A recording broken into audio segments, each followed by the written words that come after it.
Welcome back, students. In today's class, we will discuss about non-series parallel system क्या होता है. Okay, हम इसको discuss करेंगे. देखो, sometimes firstly recall the things which we had already discussed. First thing we discussed series system. Secondly we discussed parallel system and third में हमने discuss किया था K out of M system, जहाँ पे M minus K systems are extra we have. Okay. अब है non series parallel system. देखो sometimes क्या होता है, ऐसे भी केसेस आते हैं हमारे पास जहाँ पे जो सिस्टम है वो ना तो सीरीज है, ठीक है, वो सीरीज में भी नहीं है, वो के आउट ऑफ एम मॉडल को भी फॉलो नहीं कर रहा है और वो पैरेलल में भी नहीं है. तो उस टाइप के सिस्टम को हम क्या बोलते हैं, नॉन सीरीज पैरेलल सिस्टम. एक फिगर प्लॉट करूंगी. देखो इंफॉर्मेशन मैंने दी इन एंड पे, यहाँ से इंफॉर्मेशन यहाँ पे गई S1 के पास में मान लो, फिर यहाँ से इंफॉर्मेशन गई S2 के पास में, इसके बीच में मैंने एक ब्रिज बनाया S5 के नेम से, ठीक है. उस ब्रिज से इंफॉर्मेशन गई S4, यहाँ पे मान लो आपका है S3. इन टर्मिनल से इंफॉर्मेशन गई इसके पास, यहाँ से इसके पास गई और इन दोनों से कुछ करके आपकी इंफॉर्मेशन गई आउट एंड पे. समझ आई? देखो इस टाइप के कॉन्फ़िगरेशन के अंदर ना तो ये सीरीज है, ना ही ये पैरेलल है और ना ही ये के आउट ऑफ एम सिस्टम है. तो इसको हम क्या करेंगे, एक लॉजिक डायग्राम ड्रॉ करके इस टाइप्स के सिस्टम्स की हम क्या फाइंड आउट करेंगे, we will calculate the reliability. Okay, अब रिलायबिलिटी फाइंड आउट करने के लिए इससे पहले वाले उसमें वी वर अज्यूमिंग कि सीरीज में if one system is failure then complete system is failure. Parallel में if one system is, at least one system is working, then your system is working. Minimum there should be one system which is working. If that is working, तो your system will work. कि out of M में आपके पास extra होते थे, if there is a case of failure then you can replace that. But here you have series case, parallel case and not completely parallel. बीच में से ऐसे एक information यहाँ से भी पास हो रही है. तो here also subsystems are independent of each other, but information will pass from this in end to out end, will pass or will not pass from this in end to out end. That completely depends on the all the systems, है ना. Because if say S2 is failure, if S2 is failure and S5 both are failure, the information from these 5, if any 3 are failure, for example this and this 3, if these 3 are failure तो complete system will be affected ना, है ना. तो independently सब systems पे it will depend, but पूरे system के अंदर में जो आपस में सब systems है उनका fail होना, that is independent of each other. ठीक है, ओके. देखो इसी को मैं फिर से प्लॉट कर रही हूँ. पैरेलल सिस्टम के केस में इट इज S1, ठीक है, इट इज S2, ठीक है, यहाँ से इंफॉर्मेशन गई आउट एंड पे, ये था आपका इन एंड, ठीक है. अब दूसरी इंफॉर्मेशन मैंने S1 से, देखो 3 रास्ते थे, 1, 2 और 3.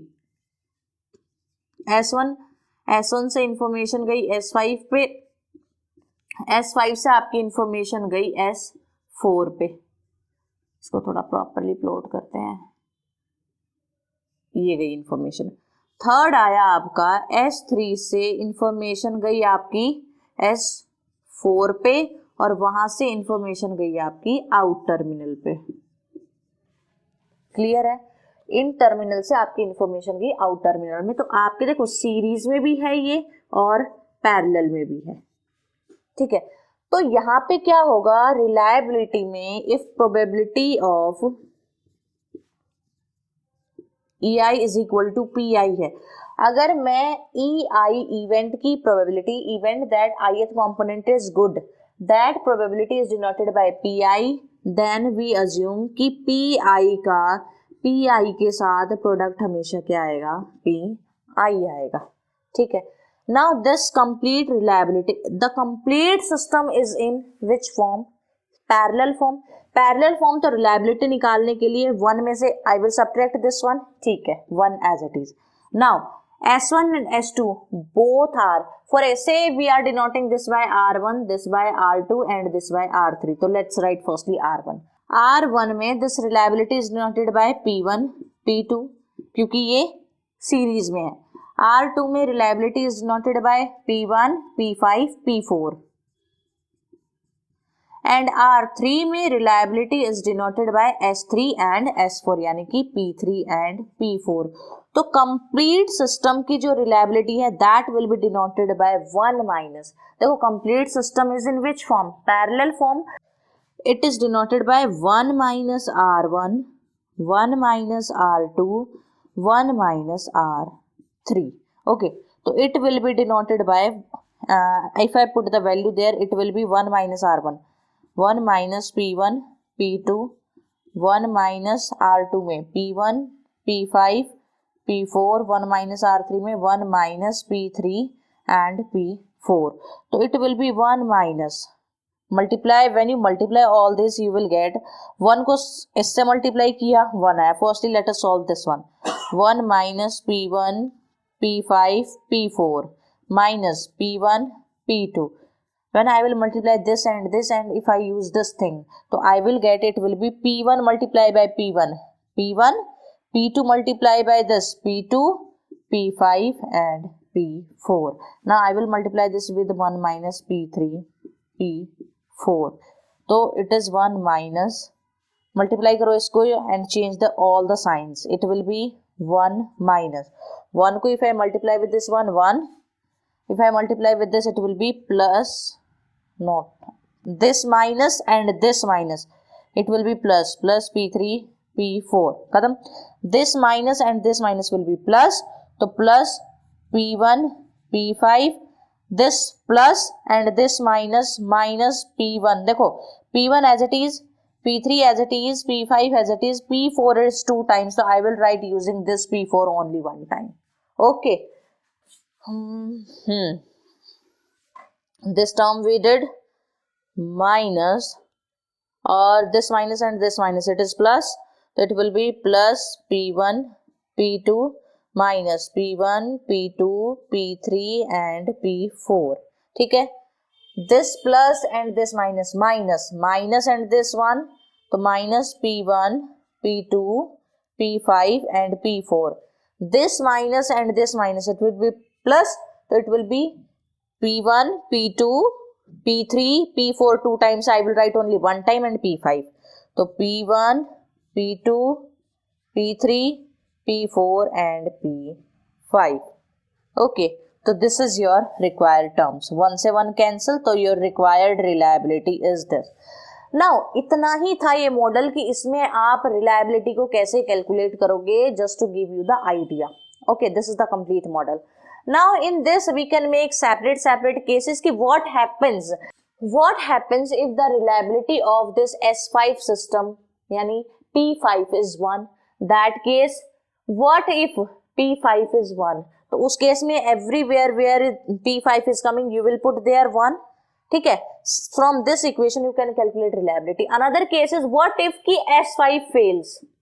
If system S5 fails, then this will be S5 is failing. तो it will be, यहाँ से information pass नहीं होगी आगे. That means there is no meaning of this path. तो this complete system reduces to S1, S2 out, ये in. Okay. Now second case में S3, S4. This is the. Now you can calculate the reliability. Again you will use same method. R1 is P1, P2. R2 is P3, P4. And your R complete reliability in this case is 1 minus P1, P2. And 1 minus P3, P4. This is your complete reliability. So it will be 1 minus P3, P4 minus P1, P2 plus P1, P2, P3 and P4. Or you can directly put P5 is equal to 0 here also. ठीक है. Another case you can make कि what if P5 is equal to 1 कि system S5 has complete reliability. इसके fail होने के कोई chance ही नहीं है। तो in that case also you can put P5 is equal to 1, from here P5 is removed, from here P5 is removed, from here P5 is removed, and from here P5 is removed. So this is your required equation. इससे ये cancel हो जाएगा, P1 P2 इससे ये cancel हो जाएगा, तो your required reliability will be क्या आ जाएगी, in case P5 is equal to 1, your reliability will be P3 P4 plus P1 minus P1 P3 P4 and this,